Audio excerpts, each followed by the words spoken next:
Trey Veston here, and it is the day before Thanksgiving, and we're at the good old gravel pit on the Idaho-Washington border.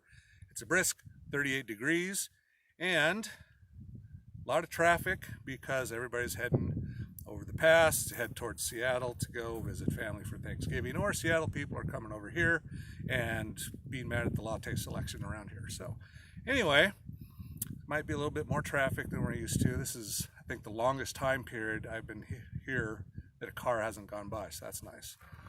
Anyway, oh, and it is 38 degrees, so I'm wearing a sweatshirt.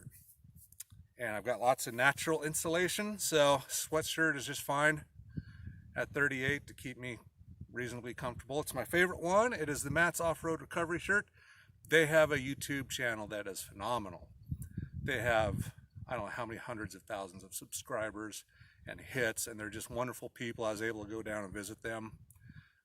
Earlier this spring, I did a road trip down to the Mexico border, stopped in Hurricane, Utah, got to meet Matt and Jamie and Ed and Rudy, and I think Javier was there, and yeah, all of them were just gracious, wonderful, great people. So I highly endorse their channel. They do not endorse mine, by the way. I don't blame them. But anyway, reason I'm out here freezing or comfortably warm in my sweatshirt, either way, is to review the new Springfield Armory XDM Elite 3.8 inch OSP 10mm, long name, mid-size gun. And I purchased this about a week ago. It shipped out FFL. Was able to pick it up at the FFL. Came out here from North Carolina.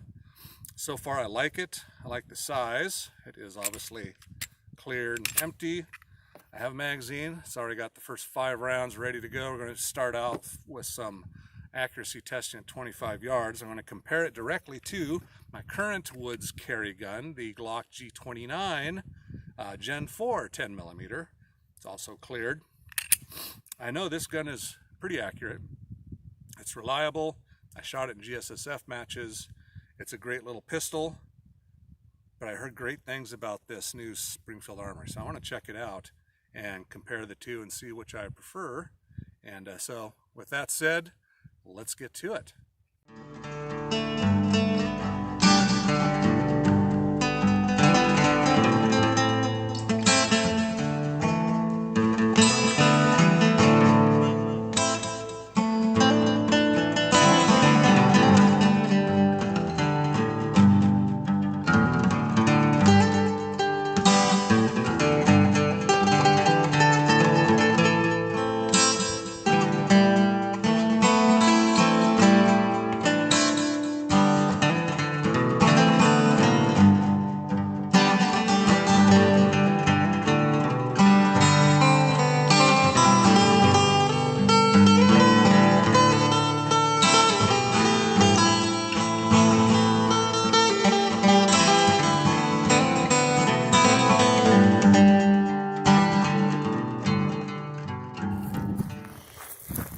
Okay, let's go take a look.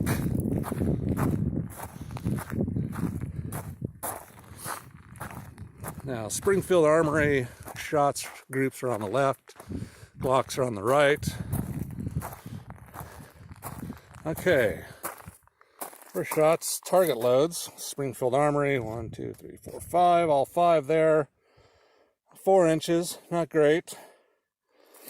The Glock with the same loads. Looks like it's about 6 inches. 1, 2, 3, 4, 5. Not bad.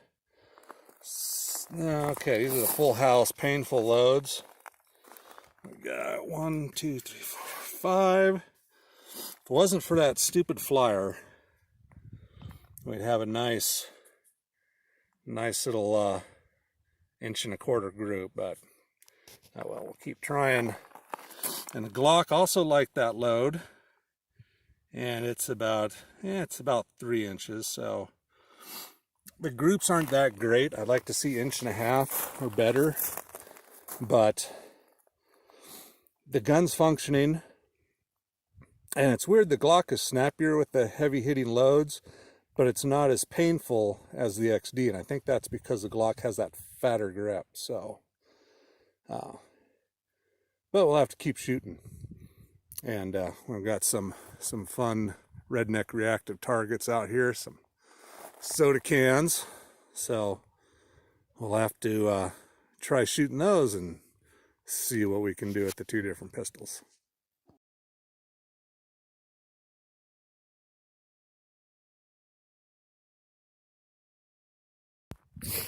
Okay, results are in. 25 yards with the 200 grain Spear Gold Dots. G29 is the winner at 2 1/4 inches. The XD 2 7/8, but it's a 1-inch group without that flyer, so we need to do more shooting, which is always the right answer. So doing more of the 4.8 grains of 231 with 180 grain RMRs. This is really light load. This is 40 Smith & Wesson mild load territory.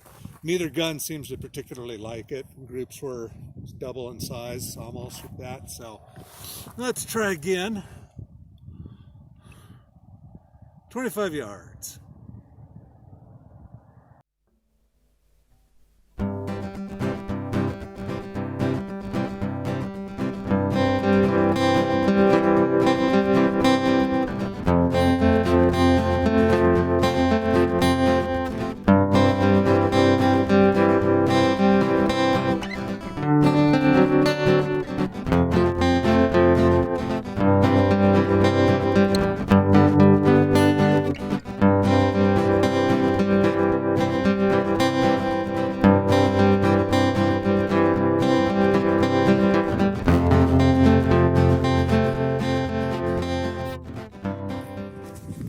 Guns are safe, clear, heading down range. Okay, the Plinking loads for the Springfield are on the left, upper left. Glock Plinking loads upper right. Okay, Springfield dead. Oh, yeah, not as good that group for the, well, no, it's better for the Plinking loads. Glock looks like it did a little better that time with the Plinking loads. Defense 200 grain Hornady XTPs. We got another nice little small group of about inch and 1/4, and then it flies out to make it like a 3-incher. So that's me. Glock really liked the Hornadys. That was the last shot. So those 4, that's about 1.25 inches on the 4, but it's opened up to probably a 2 1/4, 2.5. I don't know. We'll see. But so far, it looks like the Glock is just a little bit more accurate with these loads. But they're very close. Both feel great. So we'll just have to see how they do with the powerful stuff and do some can killing.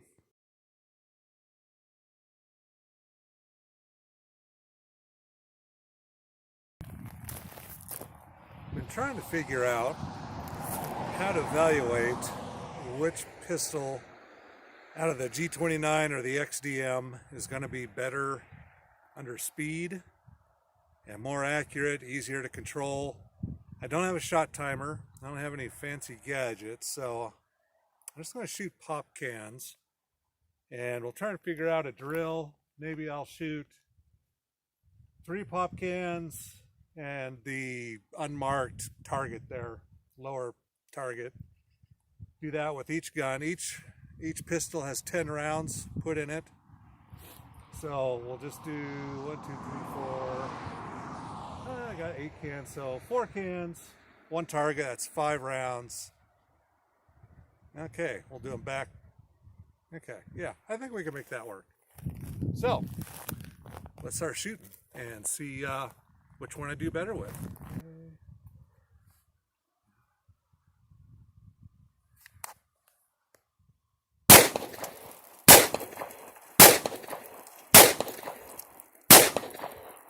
Okay. I don't know. Let's try with the G29. 4 cans, 1 paper plate.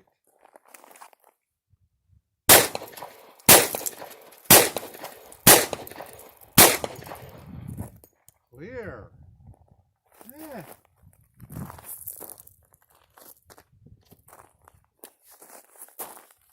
It's about the same, I'd say. Pretty close. I think I might have killed 2 with the Glock. I don't know. Shots on the paper plate are about the same. So let's set up the ones I missed and try again.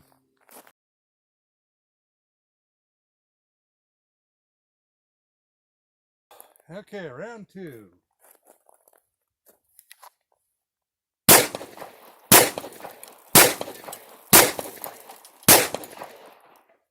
Empty gun. We got 1 can. I'm hitting low with this.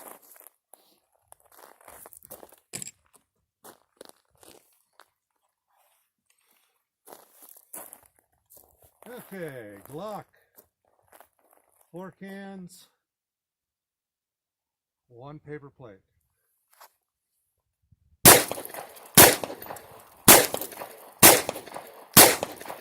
Empty gun. A little better with the Glock, but I'm getting pinched on the pinky because that Pierce grip extension, and that hurts. And I've even filed this down a little bit so it's not a straight edge, and it still pinches and hurts when shooting. So, oh well.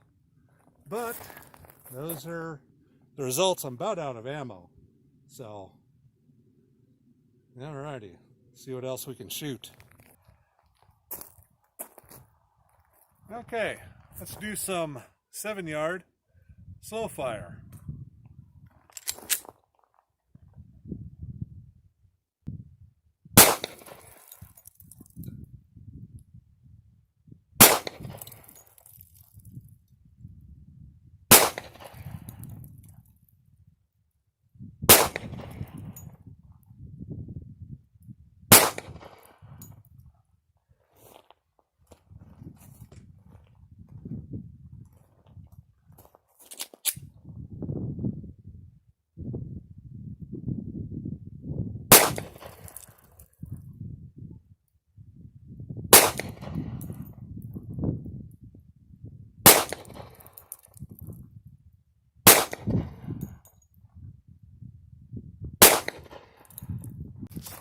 Okay, we can clearly see the XD on the left is the winner at 7-yard slow fire.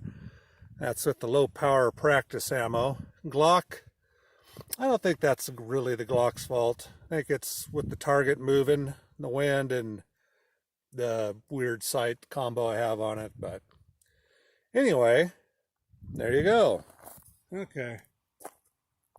Full power, last 5 rounds.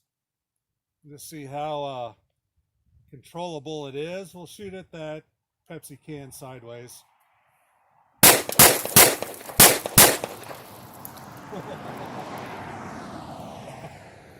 Takes a very firm grip. Accuracy kind of goes out the window, but it's still controllable. So, alrighty, enough fun, out of ammo. Let's talk about these. Alrighty, time to go over an after action review of what we thought of the range time with both pistols. So clear, clear, clear, and clear. We have empty, safe guns. So it boils down to better trigger, a little better ergonomics, a little bit more accurate. Both were fast on the follow-up shots. The little fatter grip of the Glock helped to absorb recoil just a tad bit better. And I was able, it seemed like I was a little faster. I don't know, we'll have to review the video to see which I was faster with. Both are really close, effective with both of them. Accuracy's very close, trigger way better. capacity 10. This has 11. This gun, the Glock G29, just feels like a compact gun. It feels smaller, even though, I mean, you can tell that this is, what is that? It's, boy, they're so close. This is maybe a 1/4 inch at the most longer. Width-wise, this is narrower, which why the recoil hurts a little bit more with it with the hot loads. Height, they're just about perfectly matched in height. So this feels like a smaller gun. This feels like a bigger gun, which at first I was like, oh, well, the advantage to the Glock, because it feels like a smaller gun, but it's actually really not. It's maybe a 1/4 inch shorter. But this feeling like a larger gun is what you want with a 10mm, you'd think, because it equals more control and I don't know. There's an advantage there, but when they're actually the same size, so this would be an advantage to it feeling larger. Yeah, this is not optics ready, obviously. You can pay $75 to $125 to have it milled by a competent gunsmith, make it optics ready. This is already optics ready. I just sent away for my free plate, so when that shows up, we'll do some more accuracy testing with the optics on there and speed drills to see what we think. So yeah, one note on the Springfield, I have contacted Springfield Armory about the frame on this. I don't know if you'll be able to see it on camera, but there's all sorts of like weird little blemishes. The texture is like gone in certain spots. It's like polished here on both sides. It's not a consistent finish, which I know a lot of you are laughing like, oh, it's a defensive gun and you're going to scratch it up. And it's like, I already have scratched it taking measurements, but that's pretty much shouldn't happen. So I'm going to wait and see what Springfield Armory says about replacing the frame. If they come out with the flat dark earth model, I told them, hey, just hold off, send me a new frame when you got the tan ones available, because I'd rather have that. I can wait because it's not functionally an issue. It's just aesthetics and it bugs me. So as you can tell, I have high standards for appearance based on my not shaving and me driving a free HHR. So anyway, there you go. Both are great guns. Both are very close. Which one you decide is best for you is going to be based solely on personal preferences and just what you value more in a 10mm compact. So, alrighty, there you go. Trey vesting out. It's freezing. I think it's down to like 34 degrees, and people are flying by on their way to turkey dinner. It's tomorrow, so hope everybody has a happy Thanksgiving, and I'll let you know what happens next with this gun.